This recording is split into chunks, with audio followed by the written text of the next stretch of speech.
नमस्कार। देश और दुनिया की तमाम फटाफट खबरों में आपका स्वागत है। खबरों के लिए आपसे निवेदन की यदि आपने हमारे चैनल को सब्सक्राइब नहीं किया है तो कृपया करके देश और दुनिया की तमाम फटाफट खबरों के लिए आपके अपने चैनल को सब्सक्राइब करना ना भूलें।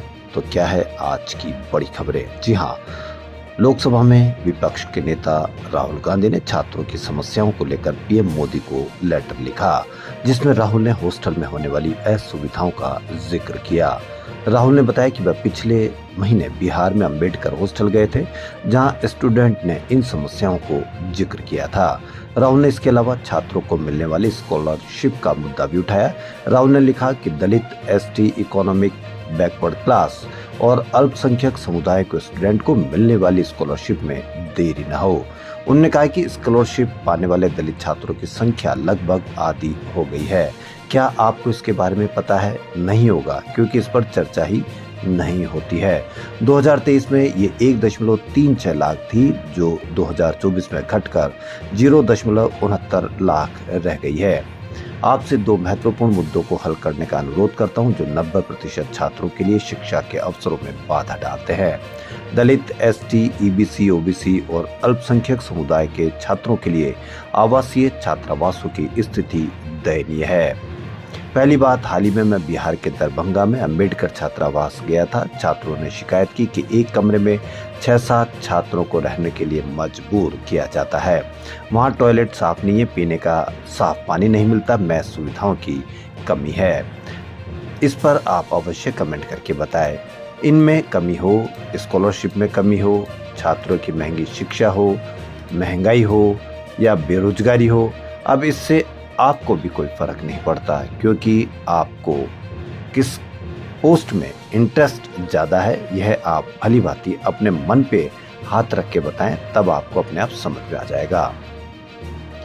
वहीं पूर्व केंद्रीय मंत्री और भाजपा सांसद नारायण राणे ने आज अपने बेटे और महाराष्ट्र सरकार में मंत्री नीतीश राणे के बयान से किनारा कर लिया। जी हाँ, किस तरह का बयान दिया है इसको आप सुनेंगे तो शायद आप भी, हो सकता है कि आपको शर्म से सर झुकाना पड़े।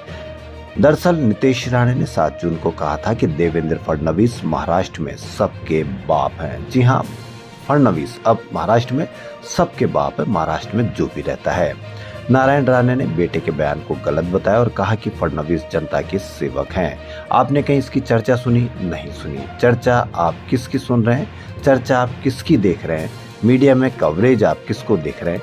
अगर आप भी इस कवरेज में इंटरेस्ट रखते हैं तो ही आपको कवरेज ये बताया जाता है। इसीलिए अभी भी वक्त है कि आप इस तरह के बयानबाजी को, या चाहे किसी भी तरफ से यह बयान आए, उसका विरोध करें और आप अपने बच्चों की बेरोजगारी, महंगी होती शिक्षा का ही आप चर्चा करें। वरना किस तरह से बयान आपके सामने आ रहे हैं यह आप जानते हैं।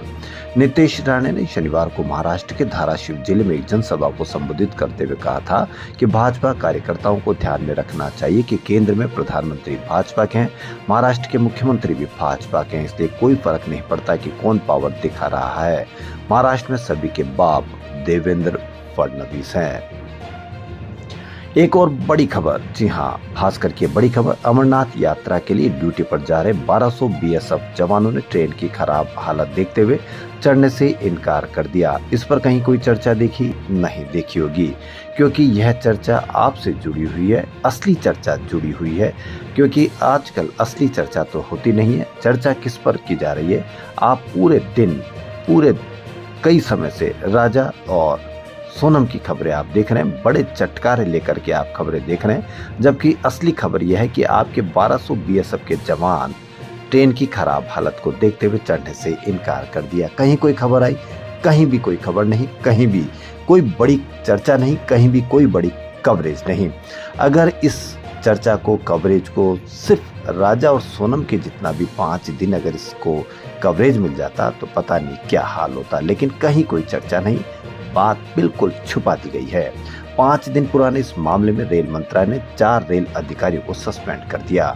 6 जून को जवानों को त्रिपुरा से अमरनाथ जाना था। नॉर्थ ईस्ट फ्रंटियर रेलवे ने जो ट्रेन जवानों को मुहैया कराई, उसमें खिड़कियां, दरवाजे टूटे थे।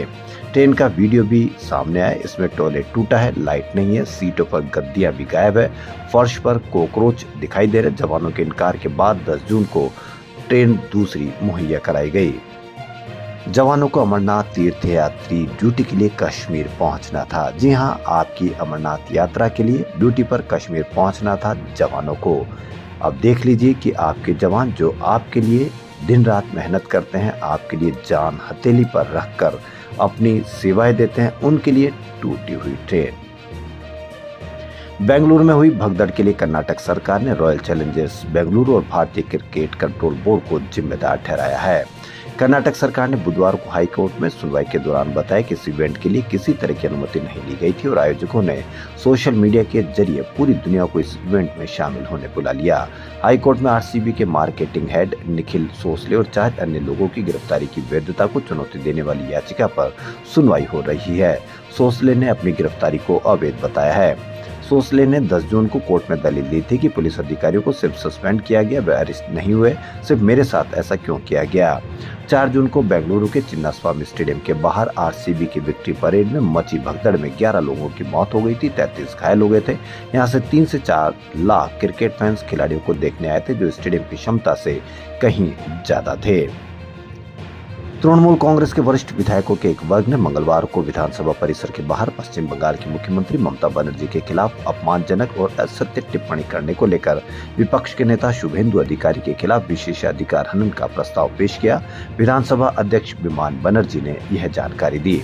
विधानसभा अध्यक्ष को सौंपा गया ये प्रस्ताव मीडिया को दिए गए अधिकारी के कथित बयानों के जवाब में था, जिसमें उन्होंने दावा किया था कि मुख्यमंत्री ने सदन में अपने भाषण के दौरान पाकिस्तान की प्रशंसा की थी और वह भी इतनी वाकपटुता के साथ कि उसके प्रधानमंत्री शहबाज शरीफ ने भी कभी ऐसा नहीं किया।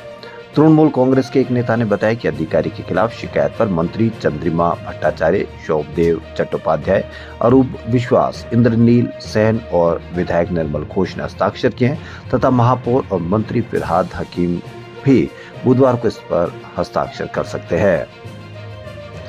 भारत में एसी इस्तेमाल को लेकर एक बड़ा बदलाव किया जा रहा है। अब एसी का तापमान 20 डिग्री सेल्सियस से कम और 28 डिग्री सेल्सियस से ज्यादा नहीं रखा जा सकेगा, चाहे घर हो, ऑफिस या मॉल। केंद्रीय शहरी विकास मंत्री मनोहर लाल खट्टर ने मंगलवार को इसके लिए नए मानकों की घोषणा की। उन्होंने कहा कि जो लोग 16-18 डिग्री पर चिल्ड एसी चलाने के आदी है, उन्हें अब अपनी आदत बदलनी पड़ेगी। उन्होंने कहा कि इतनी ठंडक से न सिर्फ बिजली की बर्बादी होती है, बल्कि मशीन पर भी ज्यादा लोड पड़ता है।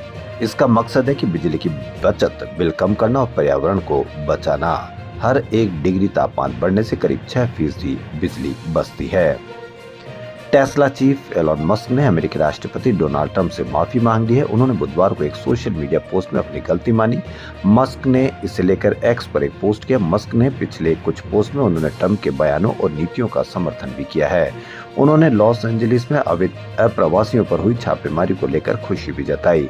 इससे पहले एक इंटरव्यू में जब अमेरिका के राष्ट्रपति ट्रंप से मस्क को लेकर सवाल पूछा गया था, तो उन्होंने बेहद शांत लहजे में जवाब दिया। ट्रंप ने कहा कि हमारे बीच अच्छे संबंध थे और मैं बस उनके अच्छे होने की कामना करता हूं।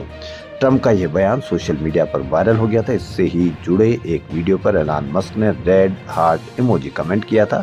मस्क पहले ट्रंप के खिलाफ की गई अपनी कुछ पुरानी पोस्ट हटा चुके हैं। उन पोस्ट में ट्रंप का रिश्ता एक यौन अपराधी एप्स्टीन से जोड़ा गया था। इसके अलावा ट्रंप के महाभियोग की भी मांग की थी।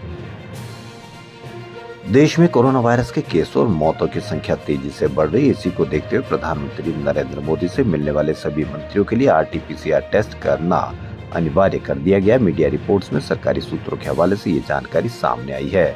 देश भर में कोरोना के एक्टिव केसों की संख्या 7,121 पहुंच गई। बीते 24 घंटों में 300 से ज्यादा नए मामले सामने आए हैं। केरल में सबसे ज्यादा 2,223 केस हैं। इसके बाद गुजरात में 1,223, दिल्ली में 757 और पश्चिम बंगाल में 747 पॉजिटिव मरीज है। आप कहीं पर भी कोरोना के मरीजों की या उससे होने वाली मौतों की या उससे परेशान होते यदि कोई अस्पताल में ऑक्सीजन की, कहीं पर भी आप इसकी कोई चर्चा नहीं देखेंगे। राजा और सोनम के बराबर यदि कोरोना की भी चर्चा हो जाती तो शायद अस्पतालों में ऑक्सीजन या डॉक्टर्स या और भी कोई कमी हो तो उन पर जरूर कार्रवाई हो जाती। लेकिन आप भी सोनम और राजा की खबरों में ज़्यादा आपको विश्वास है, ज़्यादा आपको मोह माया है। इसलिए खबरों में फैला इतना ही। यदि आपको हमारा चैनल पसंद आए तो लाइक, सब्सक्राइब और शेयर अवश्य करें। धन्यवाद।